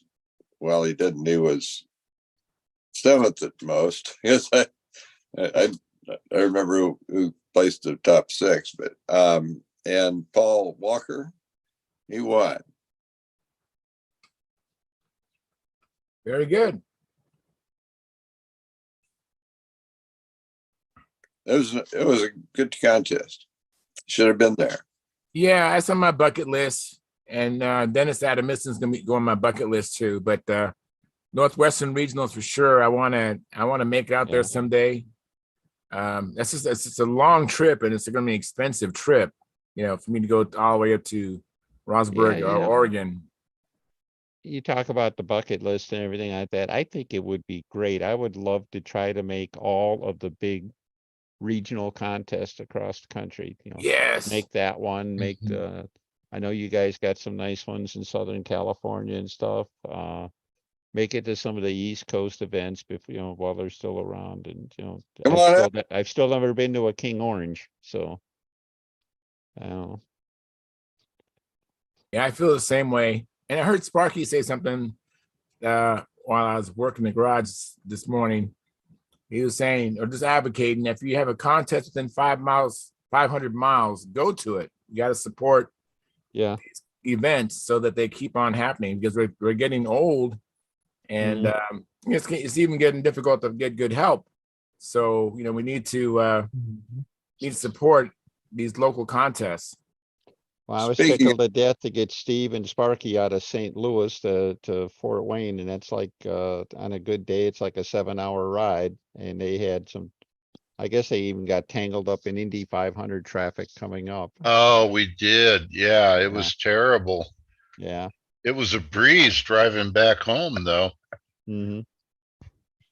As we drove while the race was happening. Mm. Speaking of contests, big ones, the Golden State Stunt Championships is going to be in Sacramento or thereabouts, third weekend in October. Oh, okay. Yeah, really close to Las Vegas. That's Two weeks. That's before, it. 2 That's weeks the problem. away. 2 weeks before that, and 2 weeks after the team trials, and 2 weeks from this weekend that's just over. 2 weekends hence will be the Stunathon in Auburn, Washington. So we'll be there or be square. All right. And Minnesota Mike says, I think Doss Porter was at the Northwestern Regionals. Was he there? Doss was there. Very good. And Terry Mitchell says it was great meeting Dennis Nunes from California. I bet. Yeah, Dennis is a good guy. I like It him. was there. Stunt champion, overall stunt champion. So he placed in what, profile, what, classic, and I don't Tampa to get overall. I don't know. He won profile, and I don't know what he did in the other stuff. Must have been pretty good though. Mm-hmm. And this is his new profile, right? That he lost his profile at Las Vegas last year. Mm-hmm. Remember the last time? I think the last time he was here, he was showing off his new full fuse airplane. That looked like a full fuse version of Circulus. Yeah. Yes. Circuli, whatever. He gets a kick when I call it that. But Is that had Donald Duck on it or somebody? yeah, I did. He was just showing it. I think he was almost up to primer when he showed it, wasn't he? I'm looking forward to seeing it, because I guess Jim Armour is helping him with the color scheme. So that's going to be a fabulous looking plane. Yeah, absolutely.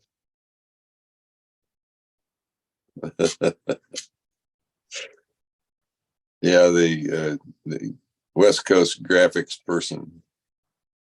He did the graphics for the Las Vegas plaques and for the Stunathon plaques. That's great. Everybody's airplane.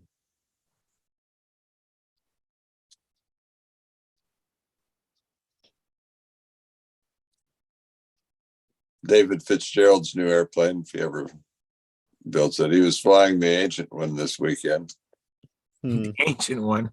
Yeah. Well, even the ancient one was the one that didn't. Was that the one that was French on one wing and American on the other, or something like that? No, this one was Bulgarian. Okay. Yeah. Okay. So David has a new airplane? Well, I wouldn't go so far as to say that, but he has a paint scheme picked out for it. Because he's been flying the same one at the Nats for several years. Yes, he has, and he's flying it at other contests also. And I thought it was going to fold up. It was pre-hydral in maneuvers in Las Vegas. It didn't, and it won. Yeah, that was some pretty good wind he flew that that plane in. Yeah. Eric Rule, he doesn't call it the Thunder Gazer, he calls it the Thunder Geezer. Yes. Yeah, that sounds right. Yeah, I have a Thunder Gazer kit too. I look forward to getting to that one day. I have a new comment from Terry Mitchell. He says there was a lot of combat and carrier carnage at the regionals this year. You want to elaborate on that, Howard? I didn't get down there, so I don't know. I didn't. No, I didn't hear any mid-airs. It was kind of disappointing. Yeah, somebody had a flyaway, flew out to the other side of the runway. I thought that was pretty cool. Wow. Now, did they fly the combat over grass? Yes.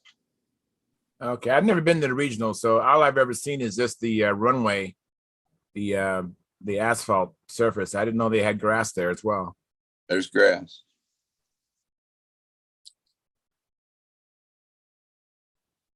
But they're speed and racing and carrier. So the event is held over how many days? 3, I think. So it starts on a Friday, ends on a Sunday? It ends on a Sunday. I think it starts on Friday. They might have something on Thursday, but I may be confusing it with something else. Yeah, Minnesota Mike says Lane Puckett had a midair. Yeah, I got to make it to that event. I think so. Yeah, I remember Phil Grandison was encouraging me to go there instead of going to the Nats first. He thought I'd have a better time going to the Nats for some reason. I mean, he thought I'd have a better time going to those Western regionals as opposed to going to the Nats. But he's not here to explain to us, but he stopped going to the Nats because he thought Oakland was a nicer place than Muncie. Oh, okay. And I don't think he liked the weather. And yeah, it was pleasant in Oakland, and so he decided he'd just stay there rather than go to the Nats. Yeah. Well, he'd miscount his maneuvers and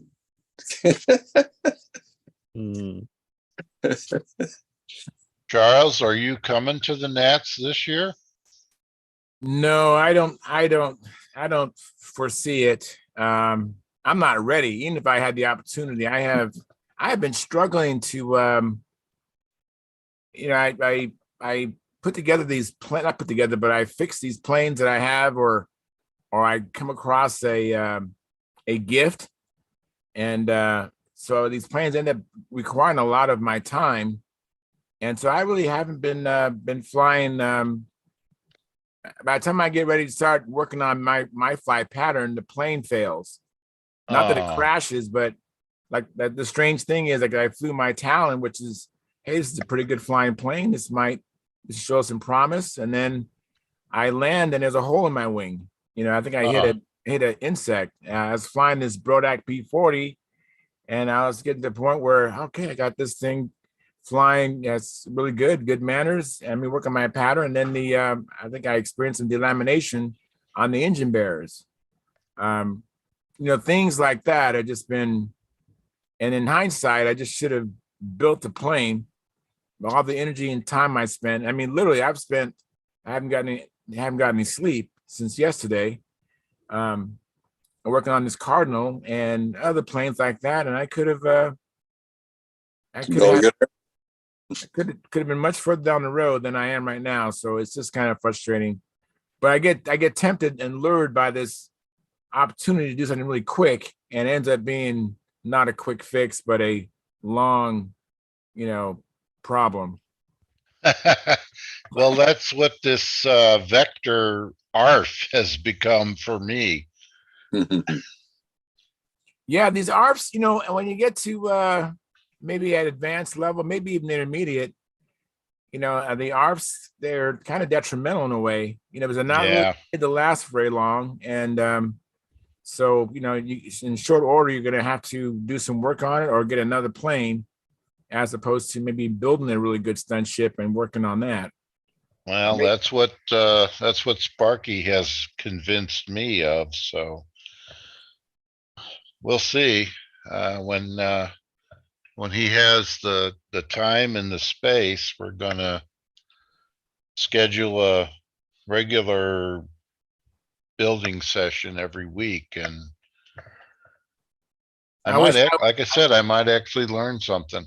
I wish that was me. I mean, I would love to be in Bob Hunt's shop. Have him show me what he does, and of course, Sparky and other builders. There's a lot of really good builders. Oh yeah, and it'd be neat to just be, because not everyone knows everything. Matter of fact, Terry Forbes several years ago on this Stunthangar, he was trying to explain something to me, and then later on we had a private conversation, and what he shared with me has paid me dividends over and over again. He takes the when you get some of these even some of our food, you might get like a box with a salad, or some, and it's in a plastic transparent container, and it's just thick enough that I can hold the shape, and it's thin enough that you can cut with a pair of scissors. And I use that to make templates, of all sorts of things. And it's great to do repair jobs, because if wherever damage it is, I use this to make a template, and I get these perfect fits. I'll show next Friday, if I'm ready, what I did with the Cardinal, and I basically I'm very satisfied with how it came out with. And if it wasn't for Terry Forbes sharing with me that, and which is just something which he thought, oh, everybody knows this, I've been doing this forever. And I go, no, I didn't even know about that, but it's really, really helpful. I'll share with that Friday. I'd like to see that, Charles. Yeah, I will share it Friday. So let me see here. Walter Umlin says, hi, guys. And Gerald Wimmer, and he's a member of our YouTube channel. I can tell by the moniker next to his name. Thank you, Gerald. He says, great show. Thanks, Charles and Gary. Been listening on my phone while working outside. Good night, all. Thank you, Gerald. Man, long time no see. And we'll be ending the show in like 7 minutes. And John Miller, I think, is making his way in here. So we have another vet coming into the show. Mm-hmm. And we had Carl Reed as a vet. And Gary, was you in the military, Gary? No. Okay, so we have Carl Reed and John Miller are our veterans. Thank you for your service, gentlemen. Yes. Mm-hmm. Hey, John, I can't see you, but I see your name and you're not muted.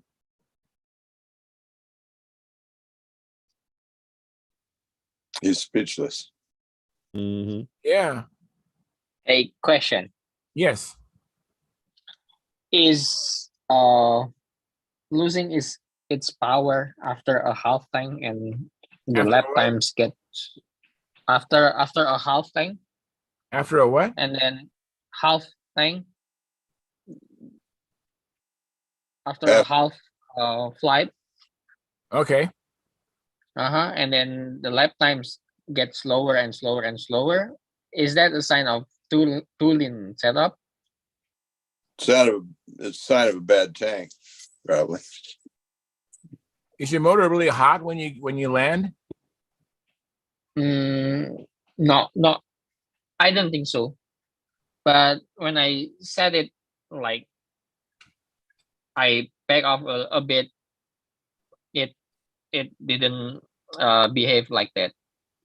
It stays, the lap time stays this about the same throughout the flight. But if I close the needle a bit, and then it sounds lean, and then after after a half flight, it starts slower, slower, and slower. Wow. It just sounds like the motor's getting hot. Okay. And yeah, what fuel are you using?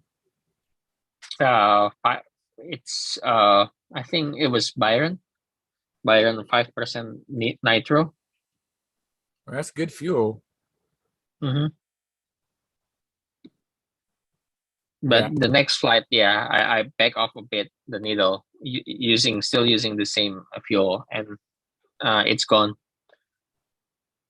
Wow, so maybe that was just too lean of a run. Okay. Mm-hmm. Okay, I see. Huh. Yeah, but I think Howard might be onto something too. Your tank, you might want to check out your tank. Yep. Okay. All right. I'll do that. Now, this plane that does this, you really haven't done much with it as far as maneuvers, right? Mm-hmm. Yeah, I sometimes it happened after I did some loop, and then after that it starts to slow down. But from the beginning, the first few laps level, it stays the same. It stays like, let's say, 5 seconds per laps. But and then after I did some loop.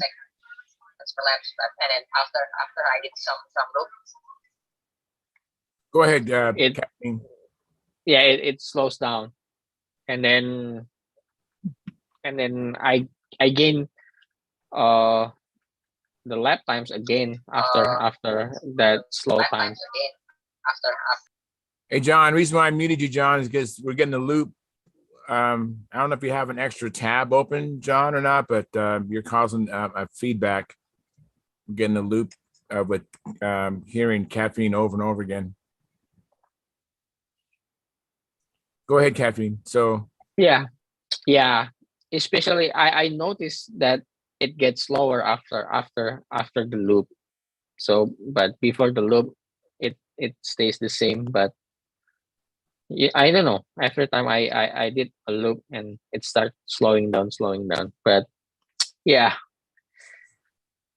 wow, yeah, that could be the tank height, could be the tank itself.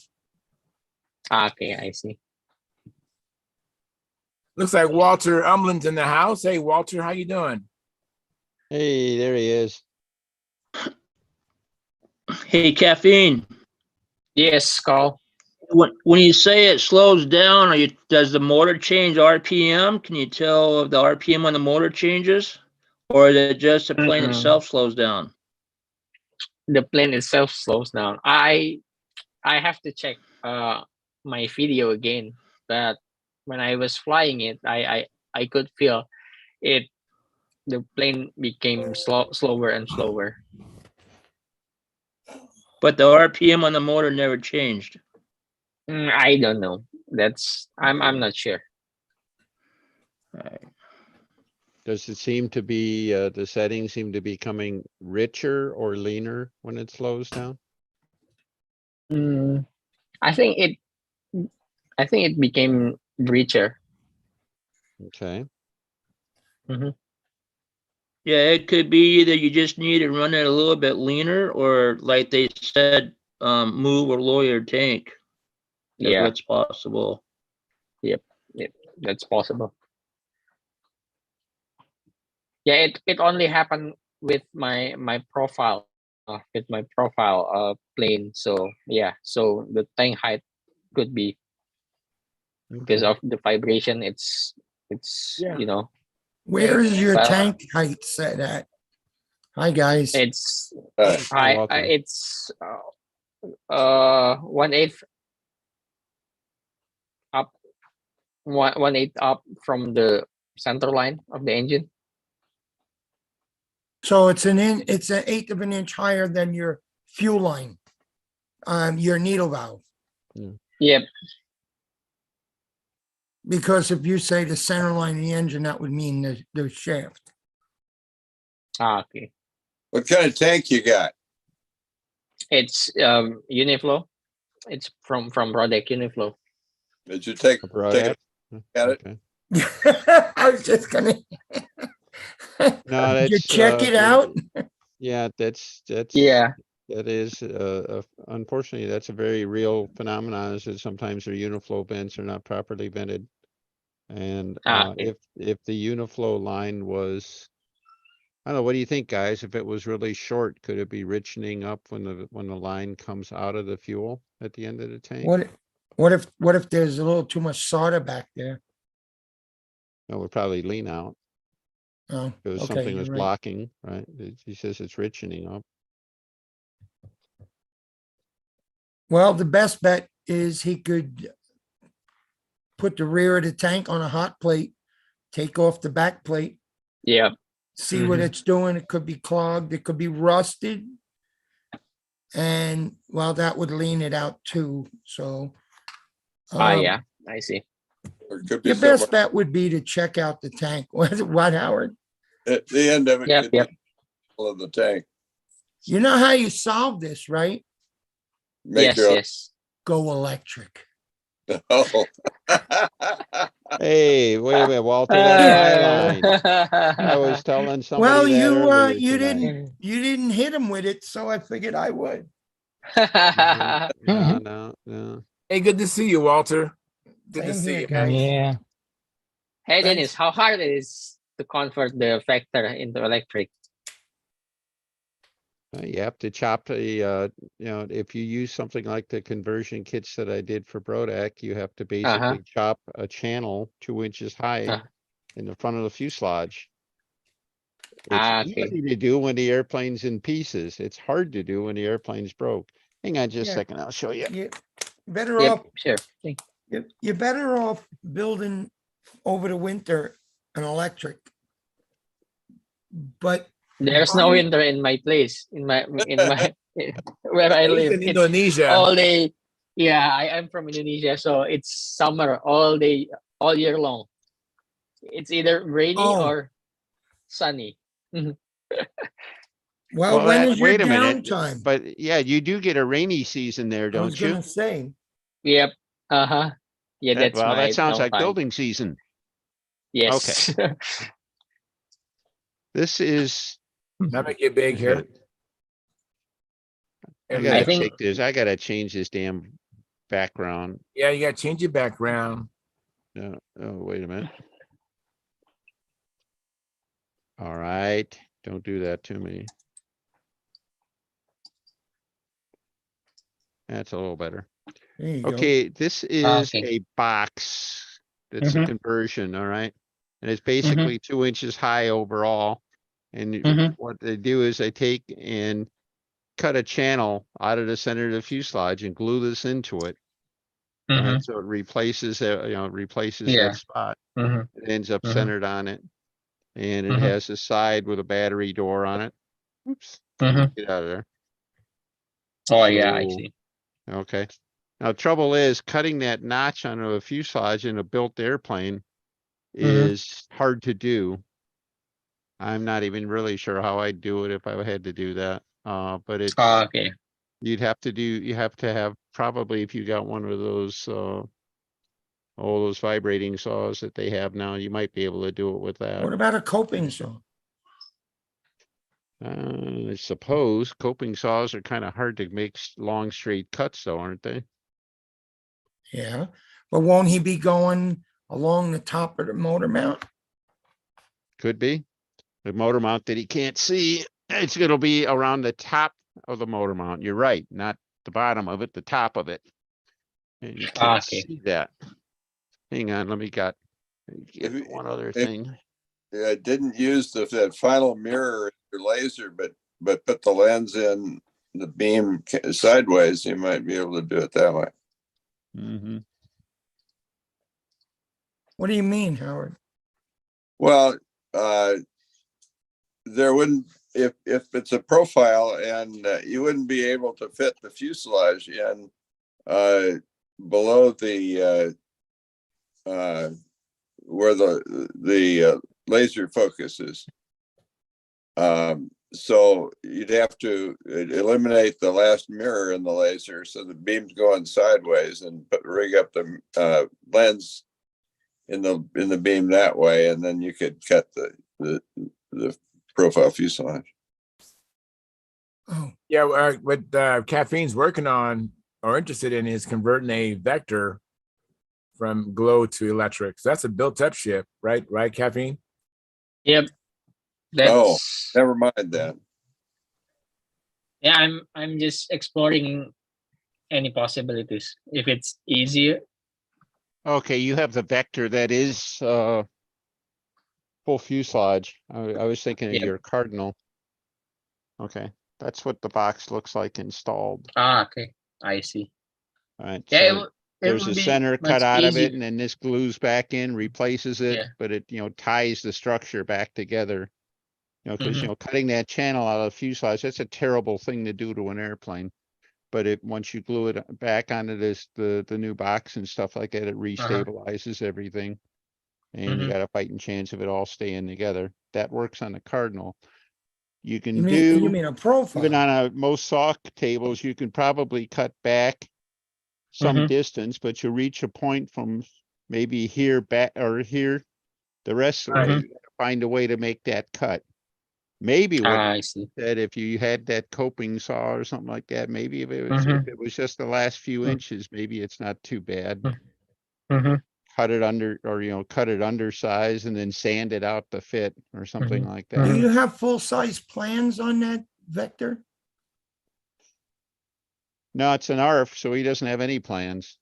Oh, because I was gonna say he could take profile view of the plan and cut it and paste it over, tape it over the model. And it's all you gotta do is cut out the wing. Yeah. I Okay. actually was looking at it using this on a full fuselage airplane too, because it's 2 inches wide also. Mhm. You could build this into the fuselage or, make some accommodation for it. Ah, On the okay. ARF I see. vector, what you have to do then is you would have to cut out the motor mounts Mhm. and, get a smooth surface inside. You can probably glue this inside the fuselage. Again, Mhm. access for the door, for the battery door. Yep. And you got a fighting chance, I think. You're still gonna have some really funny transitions around the nose and stuff to Mhm. make it work Mhm. though. Mhm. Mhm. And this is also made, well, it's supposed to be a generic that you fit to the airplane. So on a vector, you'd probably end up cutting it off Ah, probably okay. I see. here. And Uh-huh. hopefully cutting it to fit the wing and stuff like that, because then it all kind Mhm. of reinforces and ties it all together. Mhm. Mhm. But, Is that designed for a profile? Is that why? yeah, you- that was designed for a profile, just like this. Right, but didn't you But do because it's 2 inches wide, it's really not a bad design for a a full build-up? fuselage That's either. what I thought you had done it for. Yeah, Well, so, Very cool. if you need a new tank, I just posted in the classifieds. What size tank did you post? 5.5. Oh, yeah, I very cool. saw that. You had a bunch of bell cranks and control horns and a tank. That's a heck of a deal you got Yeah. there. Could have come to the Northwest Regionals and got tanks from the Granderson Estate. From Yeah. who? From Phil Grandison's estate. Yeah. Okay. Yeah, Howard has some of Phil Grandison's and John Mueller's in the house. Hey, John, I know you had a hard time getting in. I don't know sure why. did. I sure did. I don't know why either, because finally this last go round, I had to back out completely and come back in again. I came in fine. Hi, I Walter. had trouble getting in too. I don't know what's Did you? going on, but sorry that you guys had a hard time getting in. But I'm I'm ready. curious. I want to ask Denny how his contest went. Really, really good. Just about as good as it could have possibly been. So I'm very, very happy with the way it turned out. Oh, Congratulations. I'm happy to hear that. We had well, Steve Smith is he's listening in. He made the trip, him and Sparky, all the way from St. Louis. And by the way, John, you see I changed the background right in your honor there. So Ka-ching. cha-ching. So Hey, Uh, John, we're at the Northwest Regionals. You are? All the Utah guys except for Gordy. We're at the Man. Northwest Regionals. that's Yeah, it. Gordy and I both are missing from there. Yeah. I tell you what, hey, I make the same offer to you too. If you come to Indiana, I told Charles I got an SV11 he could fly. You come to Indiana, I got a Pathfinder you can fly. How's that sound? Come on, man. It doesn't get any better than that. Yeah, No, it doesn't. It doesn't. Hey guys, Well, I want to end the stream. We're about 11 minutes past the hour, and I want to thank everybody for coming in. Appreciate all the likes. We had 23 likes, and at the height of our show, we had 20, looks like 27 viewers on Memorial Day. So thank you for tuning in and watching. And if you're watching this as a replay, obviously at this point, 2 hours later, you like the show, make sure you hit the like button. Consider subscribing to the Stunthangar channel, and consider joining our YouTube memberships. And with that, fair winds and tight lines.